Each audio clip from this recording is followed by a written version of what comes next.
This is my custom hand-built Fender Telecaster. I went with a blonde finish that ends up being a bit more like a Mary Kay without the gold. And I want to talk to you about it. So let's dive in. This is an Etsy project, and I'd love to give you just a top what worked well, what do I like about this guitar, and what did not work well, so you all can have a bit more insight if you're thinking about building a Partscaster. First of all, I got this idea when I had more of like a workspace or a shop, and you need a lot of different tools and materials in order to build your own guitar. So if you don't have a shop and you don't have a lot of additional space, I think that it would be very difficult, and it's very expensive to buy all the different tools. If you already have a shop, you already have access to tools, you're probably going to need a few different parts. But I mean, there's just things like getting a buffer, or if you're making a relic, like getting a Dremel, or access to the types of vinegar that you're going to need in order to do the aging for the neck. Things like that. You're just gonna end up spending probably like $100 to $500 more, depending on how much stuff you have, in order to get the tools just to work on the parts that you're buying. So that's the first thing that I would say. The next thing I would say is all the different parts that you're going to get. If you're not buying from Fender directly, make sure there's a lot of different like measurements that you'll need to take, and you'll likely not want to start building until you. I mean, of course, I did this. I started building like right away when I got it. I started drilling holes. I drilled the holes for this before I even got the pickguard, which was a stupid choice. Just a lot of dumb things that I did because I was just so antsy, and the parts came in order that I would just started working on it right away. I got the body first, and then I think I got all these like hardware components, and then I got the pickups, and then last I got the pickguard. The body came from Italy, the neck came from Ukraine, and I got all this stuff on Etsy, and I was like, man, I got a body for $150, I got a neck for like $300, and yeah, and none of it was like painted, or except for the neck. Neck was painted. Sorry, body was not painted. Didn't have any holes in it, so I was making all of those myself. So I had to get different drill bits. I actually drilled, and one of the drill bits popped off. I was jamming it into this bottom of this pick guard here, and then it just popped off, and that I had to go figure out how to get a drill bit out of that was stuck, like buried in the wood, out. That was really hard to do.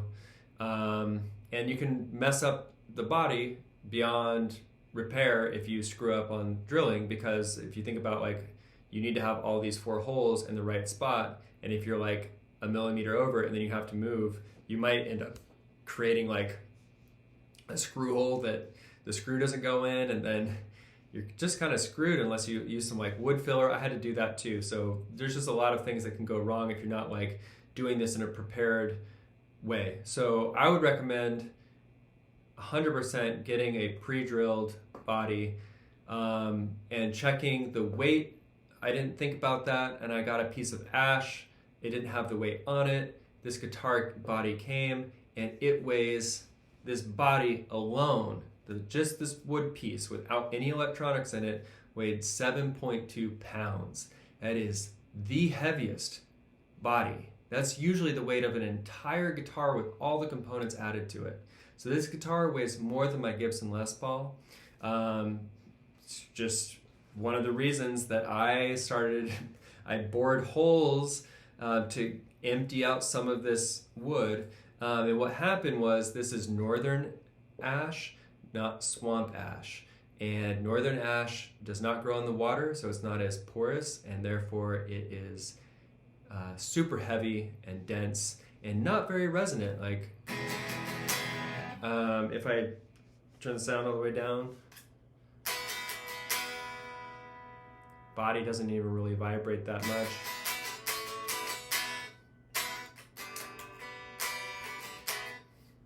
Yeah. There are some positions where it's okay, but I mean, typically if you had a really heavy body, you'd actually get a lot more resonance through it. But there's actually this thing that I found called the knock test, where you like hit the wood with like a stick or something. You can hit different guitars or different bodies, and you'll actually hear a different resonance, a resonant tone. It's like the frequency of the guitar, but it actually makes a difference, because when you're playing it, that's how well the sound just happens to carry through it. So you get a really nice resonant guitar body. A lot of the reasons that you're paying a premium, if you went with like a MJT or a what are the other? I mean, you just got like a Fender alder or ash body or a Warmoth body is going to just be a really nice cut of wood. So when you see those high prices, you're like, why is that so expensive? It's like, well, one, it's probably solid. Two, it's super light. Three, it has a good grain pattern. There's all these factors that kind of make it like add up in cost. So something to keep in mind when you're getting the cut is you can go out and buy like a $150 body like I did, but you might get something that's like really heavy or has bad grain, or you're gonna have to use a lot of grain filler in it, something like that.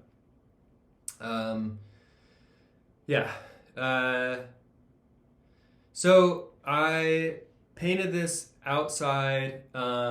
It takes so many coats. I did have to get like a gas mask to paint it. And then I had to buy like stain, and then I marked it all up, and then I didn't like what I did. And so like you can see, this is like very peach colored, and this is not like, if you wore a guitar, it would not stay like this color. It would probably be a lot, it would have different tones to it. And something I've seen people do is actually use paint on the wood and then cover it. And what I did was I sanded this down and in several different times, and then I used a Dremel to get all the paint out of the grooves and sort of flatten it out. And I kind of contour cut it, because I thought, hey, if I can contour some of this away, I can remove some of the weight, but it's very, very hard to contour.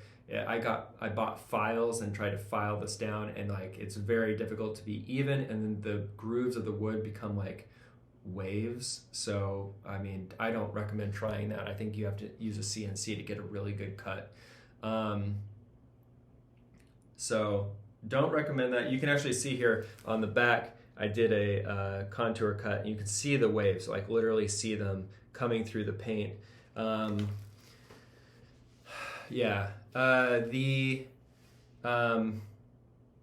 fit and this is what I mentioned, like you really want to make sure the dimensions are right. The fit of the neck into the guitar actually left a really decent sized space here. And then on the back, you can actually see it's kind of not pulling down on one of the sides, like right here. It's actually lifted up, so that's not great. Let's see, other things about making this. I did find where you can get really cool customized decals. And decals, waterside decals, are actually pretty cheap. The best thing that I purchased was this strap, and I'll post a link to the guy that made this on Etsy. It's a 1-to-1 rep from like a 50s Tele, so I'm definitely gonna keep this. And then I actually had a lot of fun with making this pick guard sort of aged, and I think that you can buy like cheap pick guards, and Fender genuine parts are awesome. So just go get all the Fender genuine parts. I got these parts from a guy that makes really heavy duty like steel parts on Etsy. They're super chunky. Like I don't recommend it. I think weight distribution is probably, and resonance and like quality of parts is a really delicate balance. So pick your battles, but these are heavy. So everything on this is pretty heavy.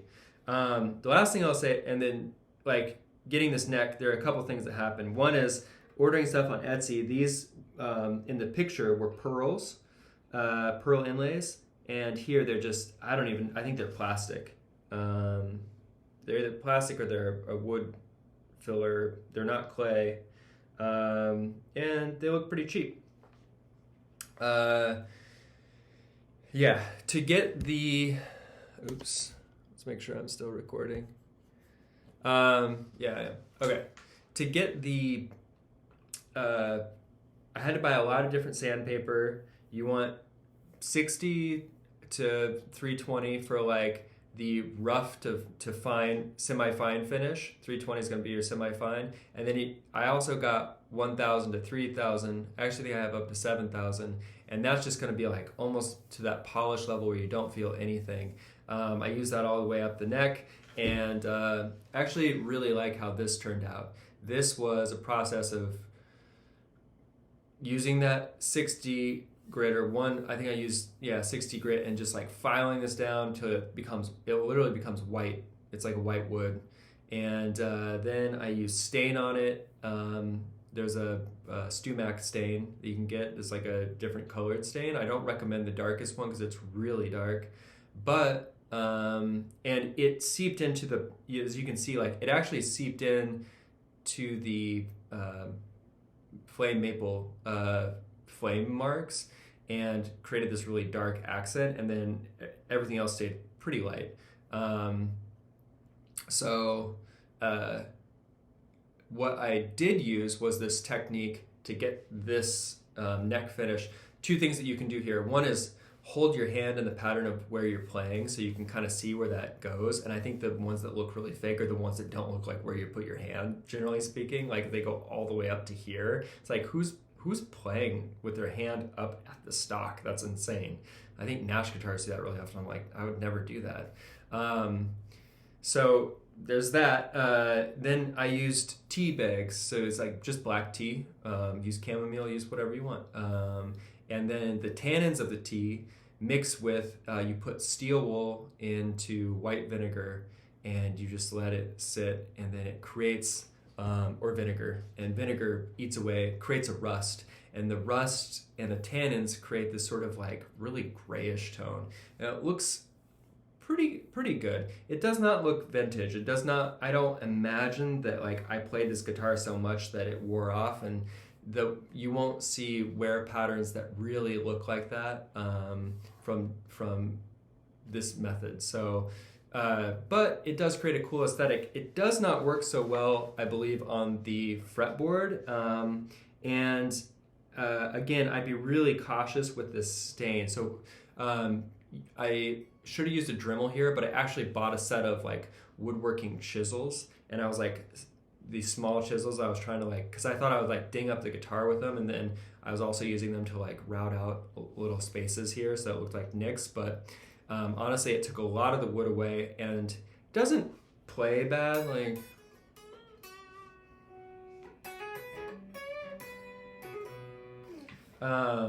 but it does make me feel like it's a little rough sometimes when I'm like, I can just kind of feel it. I don't know. I don't really like it that much. A couple other things. So this neck, for me, I noticed that, even though this guy is like, a master luthier, I think that, and he had great ratings, I can feel the edges of these frets really pointedly. It does not feel like the class of neck that I would, I guess $300 maybe I would expect that. But I also got him to do a contour cut, so it's 9.5 to 725, which is pretty smooth. I think I would just keep it 9.5 if I could do it again. What else? It didn't fit. It probably needs fretwork. Oh, and then setup wise, unless you know how to set up a guitar, I would say that your next step after you build a guitar is to watch some videos and try to set it up yourself. Now, I kept the action on this really high, and I just don't mind that because I have a heavy hand. I'm not playing like super light, so I don't mind if the strings are pretty far away from the frets. But it does have what I've heard about setups and the feel of a guitar. So sometimes I'm picking I'm playing around, and like things just feel sharp and a little bit like jagged and not super smooth, not at all as smooth as my Les Paul. And that's okay, but it's kind of a death by a thousand lashes, where, excuse me, you'll just notice that your hand is hurting a little bit more. It's a little less fun, and that creates like, you know, if you're gonna play day after day and practice on a guitar, you don't want to look at it and say like, oh God, that's gonna hurt again. But it really does hurt my fingers a fair bit, and I'm kind of reminded of like the shitty guitars that I played with growing up.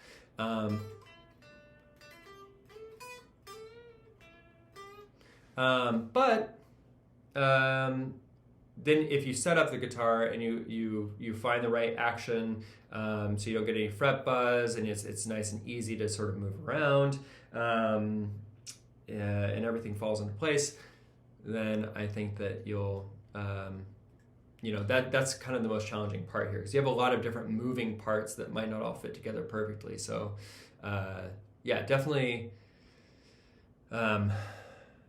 That's definitely the hardest part that I found so far, because I'm not a luthier and I don't know how to do that professionally.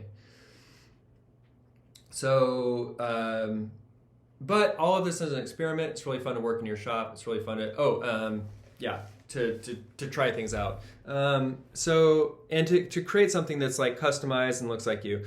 The checking I did on here is just complete shit. It makes the guitar look just fucked.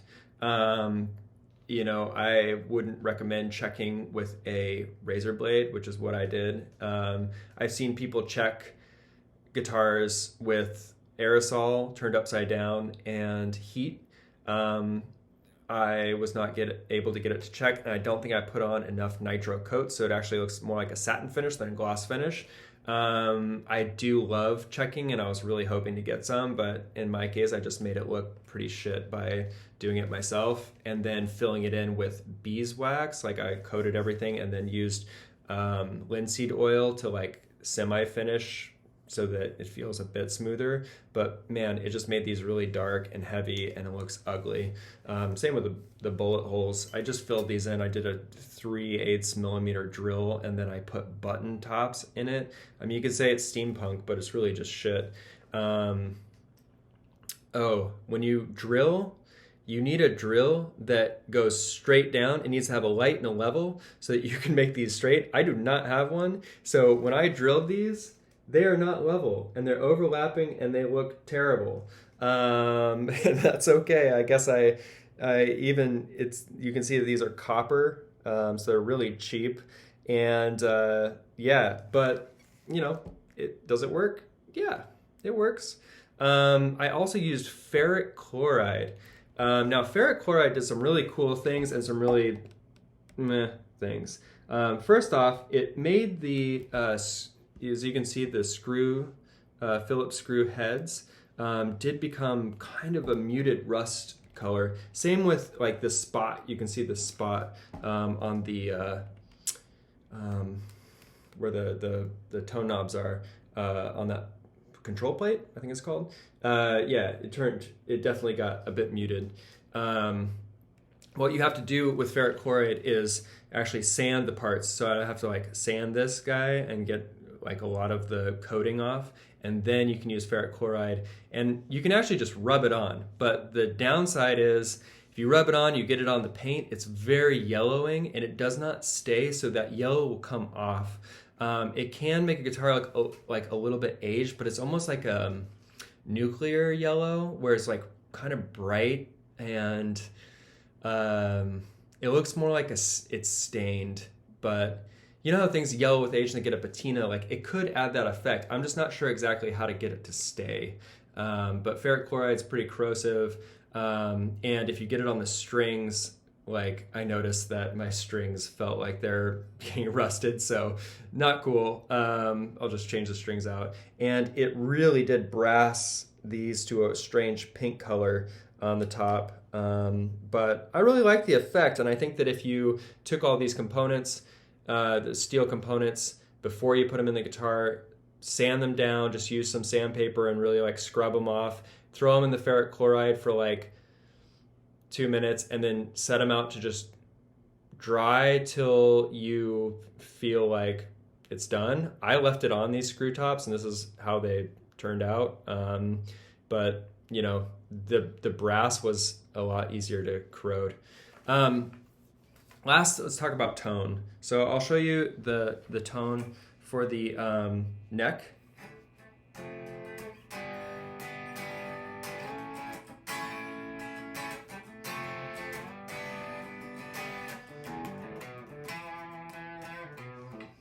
Oops, sorry, my computer fell asleep. One sec. So that's the neck. Then here's mid position, or here's the bridge.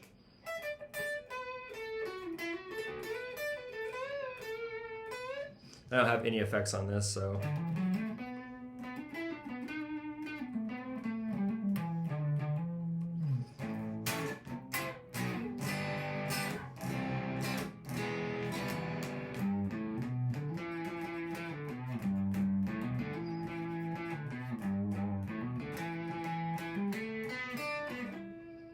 Okay, I'm not really great at playing, but whatever.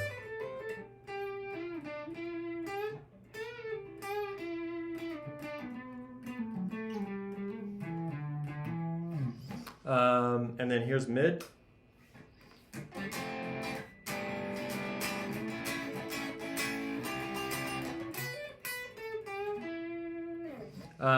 Cool. So one thing to note, if you're listening to it right now, I've got it turned up decently loud. Let's turn it up a little bit more. All right. So neck pickup. If I'm not holding it, it's pretty quiet. I learned a lot about shielding. One is I got a ceramic shield paint. I painted the inside. You want to do that last. I had a little bit of like material in there. And I don't know if it's the single coil pickup, but I actually switched pickups because I had hand wound pickups from someplace on Etsy. They were about $90, and they were supposed to be like just coiled. They had the like knitted or cloth cable wires, which are really nice. I would recommend getting those cloth, but go with something from Fender. Get a classic from Fender. I ended up getting Seymour Duncan quarter pounders so that it got like a beefier tone. And I think that there's some sort of like, so after I placed the pickups in, I noticed that I was still getting this buzz, getting the buzz for sure with the middle, but a little bit less because it's combined, but almost not at all with the bridge. Super quiet. The other thing with the bridge, I put my hand on the strings, no change. But I noticed that if I'm completing the circuit and I have my hands on the strings and I touch metal, I get a little bit. Listen to this with the neck. Yeah, same if I touch this. So I'm kind of completing the circuit. But hands off, it's pretty clean on the bridge. It also sounds really full on the bridge. Listen to this sound.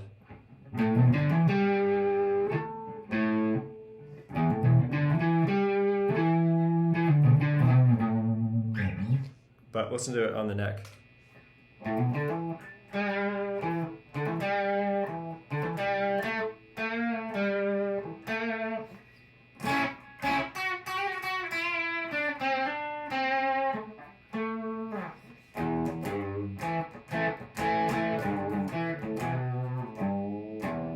Yeah, anyhow, so I guess learning some lessons there. One is like, there's a lot of things that can get interesting. I mean, the soldering, I had to get a soldering iron, of course, so that I could solder the cables to I don't know what they're called, the CT250s or whatever I have in here, and the three-way switch to ground it out. I don't know if there's problems with grounding. The other thing is like this cable, there could have been some issues with it. It sounds decent, like it sounds decent enough, but I'm not sure what is wrong with it. And I assume that if I went to get it set up, that could be something that they would check. But yeah, I also don't know that it's something that like, it's not necessarily like just a wooden like part of the truss rod system or something that they would typically set up so that it was just action was playable. So I'm okay with the sound, but it's definitely adds like that little bit of noise, especially if I'm looping over my guitar. It adds to quite a bit of static. So, I mean, one thing that I consider doing is just buying like a loaded body, but there's something really fun about setting it up yourself. I don't think it's too hard to do the wiring. It's actually pretty fun to like figure it out. But then if there's problems afterwards, I then ended up having to take everything off and putting in copper foil from like it's called Buzzkill. It comes in an RX bottle, prescription bottle, and then just filling in these different chambers. I don't think you have to fill this one in, but I did anyway. But I think that what I'm getting the noise from might be from the cables sort of overlapping with other cables themselves, or from the single coil. I'm not really sure. But it doesn't have the twang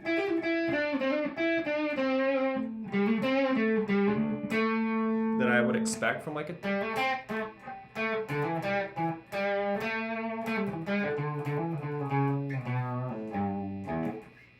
Telecaster. I don't know. I'm gonna turn some of this gain off. See if we can. Oh, sorry, I have distortion on. It's my bad. This is gainless.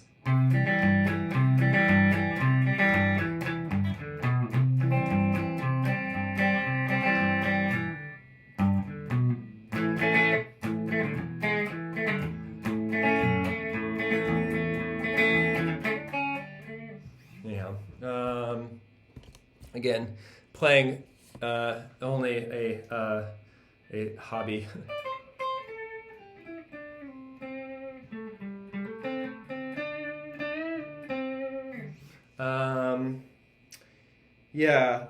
What else can I mention? Is there anything else that I had to buy? I mean, besides these specific drill bits, I did buy extra screws for like the pick guard and for the back plate. I ended up using the Dremel to get this effect. I actually think this effect came out the best of all. It does have some stain around the edges, so it does create like this dark. And I could probably do that on these other bits that I haven't really finished up here around the outside. But that's what, I mean, my best advice for if you're creating a relic guitar is to see where you hold it and where your buckle would hit when you have all the components together. So get it completed, complete the guitar. And this is some advice that somebody said online, and I kind of was just like, no, I just want to build it. Like, I don't give a shit. Like, let's just go. But if you're going to have this guitar for a long time, so paint the guitar, do all your coats of nitro, do everything exactly as if it were new, and then start the relicing process. And take all the components back off that you don't want to have reliced, and then start working, slowly working, looking at the guitar, and set it somewhere in your room so that you can look at it. There were definite times when I was like looking at this that I thought, man, I really don't like this pattern, and I ended up like repainting it. And then adding a different pattern. I had this like going out like much further. I didn't have this top portion, which I actually don't like as much, but I contoured it a bit to remove some wood, and it's just the way that it is now. But yeah, that's how I got how I created my blackguard. You know, the cool thing is just picking out all the components that you want, that you feel like makes a guitar the guitar you want. For me, I really like a roasted flame maple top. I really wanted the Mary Kay kind of finish. I wanted it relict, and I don't think that this project will ever be done. I think it's something I can continue to work on. But at this point, because it weighs about 10 pounds, I'm probably going to end up selling it, and hope that it goes to somebody that probably it won't repay. The cost. I think I put in like $1,200 just to get all the components, which isn't a ton, but that could have been money well spent towards another, a professionally set up guitar that was lighter weight. There's a lot of joy in knowing that I built this, even if it's shit, it's my shit, and I want to own my shit until I can sell it and then make another one and make it better. So yeah, a little outro, and then see you in the funnies.